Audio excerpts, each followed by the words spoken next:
Assalamualaikum warahmatullahi wabarakatuh. Sebelumnya perkenalkan, nama saya Anissa Khairianti dengan NIM C1C023049.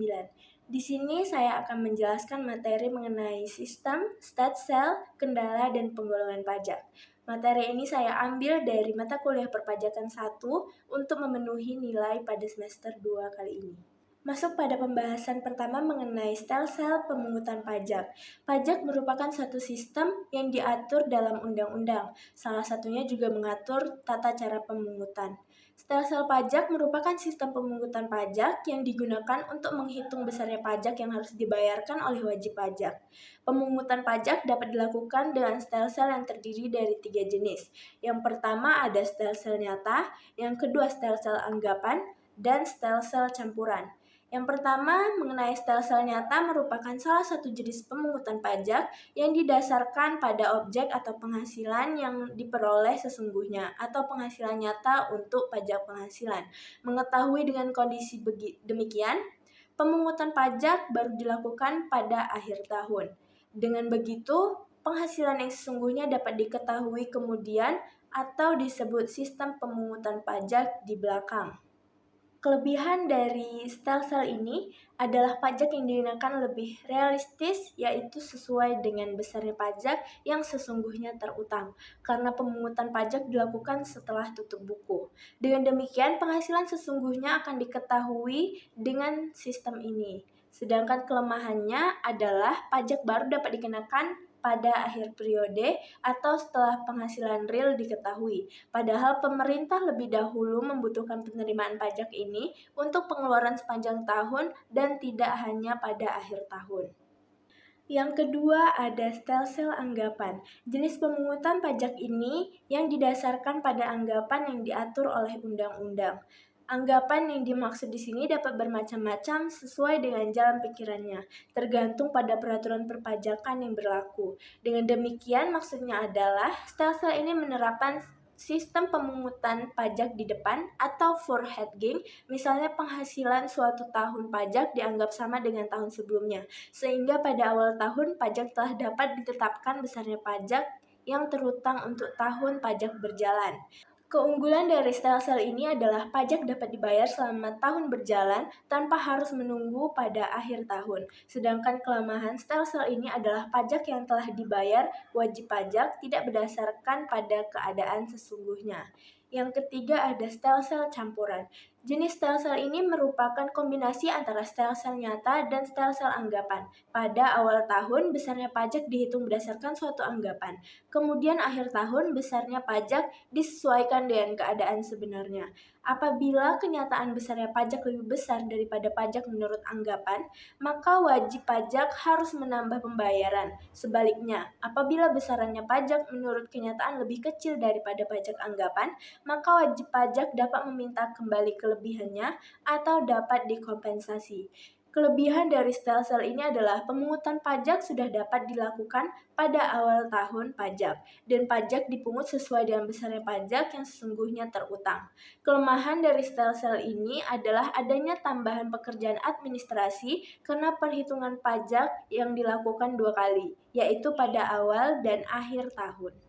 Lanjut pada pembahasan yang kedua mengenai kendala pemungutan pajak. Undang-undang yang mengatur tentang perpajakan sudah dibentuk dan diberlakukan di Indonesia. Namun masih ditemukan banyak permasalahan atau kendala mendasar dalam pelaksanaannya. Hal ini sangat mempengaruhi hasil penerimaan pajak sebagai sumber pendapatan negara. Berbagai kendala disebabkan berbagai faktor, antara lain yang pertama, kurangnya sosialisasi dari pemerintah kepada masyarakat sebagai wajib pajak mengenai pentingnya pembayaran pajak, manfaat membayar pajak, dan sanksi yang akan diberikan apabila wajib pajak melalaikan kewajibannya. Di samping itu, kesadaran pengetahuan sumber daya manusia juga masih rendah dan ikut mempengaruhi, di mana wajib pajak belum memahami tentang pentingnya membayar pajak tersebut, belum mengetahui bagaimana prosedur pendaftaran, menghitung dan melaporkan sendiri objek pajak yang dikuasai, dimiliki, dan dimanfaatkannya. Yang kedua, ada tingkat ekonomi sebagian wajib pajak yang sangat rendah sangat mempengaruhi, di mana wajib pajak masih lebih memprioritaskan biaya sifatnya mendasar, seperti biaya sekolah, biaya kesehatan, dan sebagainya dari pembayar pajak. Yang ketiga, ada database yang masih jauh dari standar internasional. Database ini sangat menentukan untuk menguji kebenaran pembayaran pajak dengan sistem self-assessment. Kondisi seperti ini juga menyulitkan riset yang bertujuan menguji kepatuhan wajib pajak. Wajib pajak dapat memberikan informasi dan melaporkan hal yang tidak sesuai dengan kondisi yang sebenarnya. Database yang lengkap dan akurat berpengaruh terhadap efektivitas pelaksanaan penegakan hukum dan kepatuhan wajib pajak. Selanjutnya, kepatuhan wajib pajak berpengaruh pada penerimaan pajak. Lanjut pada pembahasan berikutnya mengenai bentuk perlawanan pajak. Bentuk perlawanan pajak ini dibagi menjadi dua. Yang pertama ada perlawanan pajak secara pasif. Perlawanan pajak secara pasif adalah hambatan yang diakibatkan keadaan dalam pemungutan pajak, seperti struktur ekonomi, perkembangan intelektual, dan moral masyarakat, serta sistem pemungutan pajak yang tidak tepat.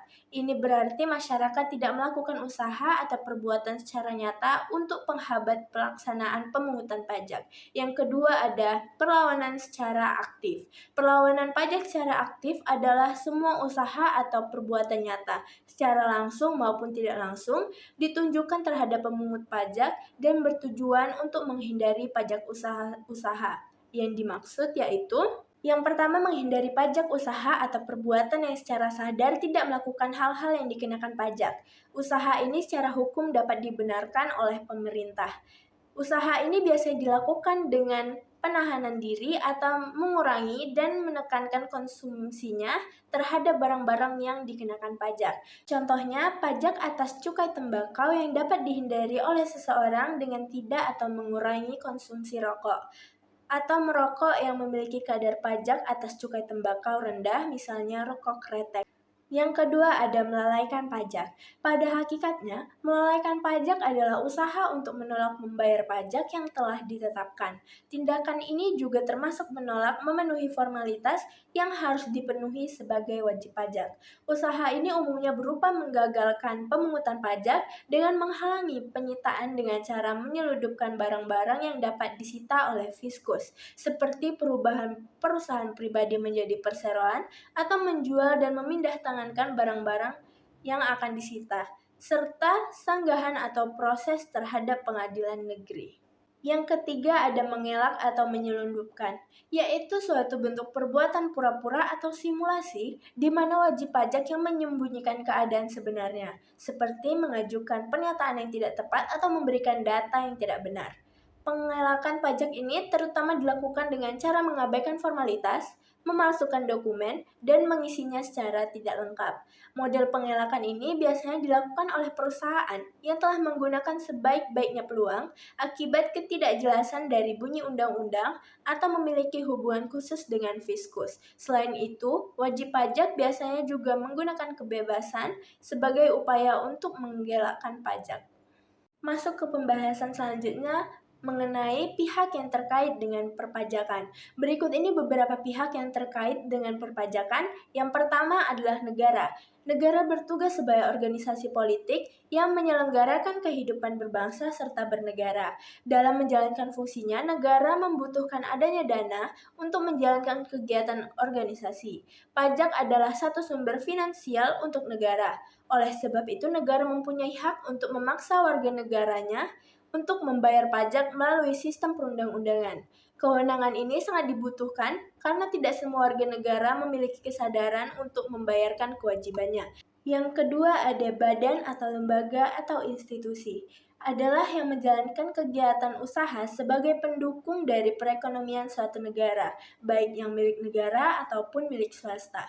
Ada banyak badan atau lembaga atau institusi yang menjalankan peran penting dalam perekonomian suatu negara.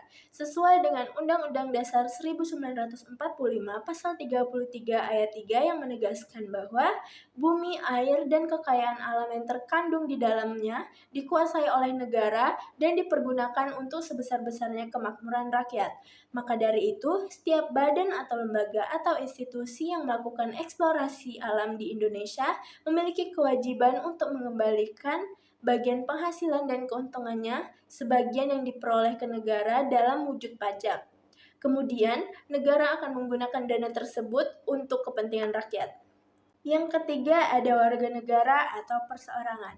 Warga negara atau perseorangan yang bekerja atau memiliki usaha yang menghasilkan penghasilan, mereka memiliki kewajiban untuk mengembalikan sebagian penghasilannya untuk negara dalam bentuk pajak penghasilan. Setiap warga negara yang hidup dan bertempat tinggal di negara pasti menikmati fasilitas dan pelayanan dari pihak pemerintah yang semuanya harus dibayar melalui pajak. Menurut Pasal 1 Ayat 2 Undang-Undang Nomor 16 Tahun 2009, wajib pajak adalah orang pribadi atau badan meliputi pembayar pajak dan pemungut pajak yang mempunyai hak dan kewajiban perpajakan sesuai dengan ketentuan peraturan perundang-undangan perpajakan. Masuk ke pembahasan terakhir mengenai penggolongan pajak. Berikut ini adalah penggolongan pajak. Yang pertama, pajak langsung dan tidak langsung. Pajak langsung adalah pajak yang bebannya ditanggung sendiri oleh wajib pajak dan tidak dapat dialihkan kepada orang lain. Dengan kata lain, proses pembayaran pajak harus dilakukan sendiri oleh wajib pajak bersangkutan. Sedangkan pajak tidak langsung adalah pajak yang bebannya dapat dialihkan kepada pihak lain karena jenis pajak ini tidak memiliki surat ketetapan pajak. Artinya, pengenaan pajak tidak dilakukan secara berkala, melainkan dikaitkan dengan tindakan perbuatan atas kejadian sehingga pembayaran pajak dapat diwakilkan kepada pihak lain. Yang kedua, ada pajak subjektif dan pajak objektif.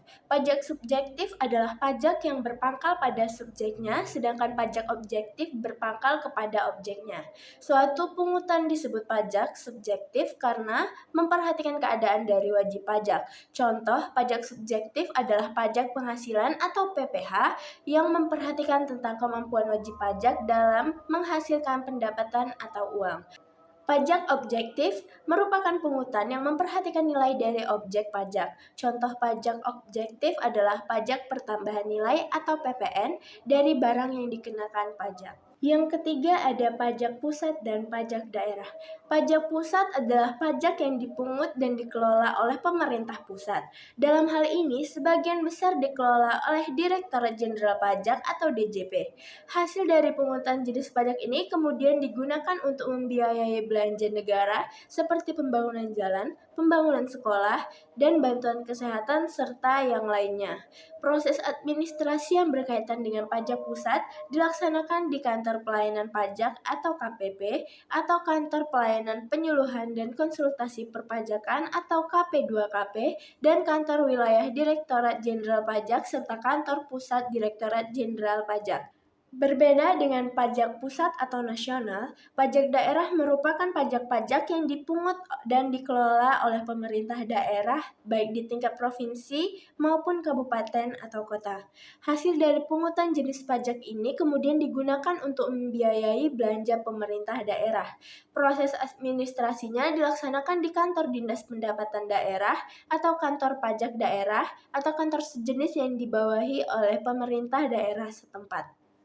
Dari materi yang sudah disampaikan sebelumnya, maka kesimpulan yang didapat adalah sistem pemungutan pajak merupakan salah satu elemen penting yang menunjang keberhasilan pemungutan pajak suatu negara. Pemungutan pajak harus bersifat adil dan merata, yaitu pajak yang dikenakan kepada orang pribadi tersebut harus sebanding dengan kemampuan dalam membayar pajak dan sesuai dengan manfaat yang diterima. Semakin tidak adil sistem perpajakan yang berlaku menurut persepsi wajib pajak, maka kepatuhan akan menurun dan cenderung memicu untuk melakukan tindakan penggelapan pajak.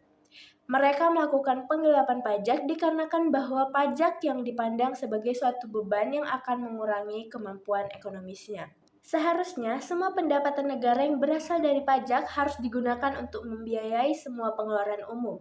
Akan tetapi, wajib pajak tidak merasakan adanya keadilan dalam hal pemungutan pajak karena masyarakat menilai bahwa pemerintah tidak berlaku adil dalam penyusunan undang-undang pajak. Ketidakadilan inilah yang mendorong masyarakat untuk tidak patuh dalam melakukan pembayaran pajak serta menghindar dari pembayaran pajak. Masyarakat beranggapan bahwa undang-undang pajak hanya disusun oleh pemerintah dan aparat lainnya dengan tidak menyesuaikan kondisi masyarakat pada saat ini. Sekian pembahasan materi mengenai pemungutan pajak yang dapat saya sampaikan. Kurang dan lebihnya saya mohon maaf. Wassalamualaikum warahmatullahi wabarakatuh.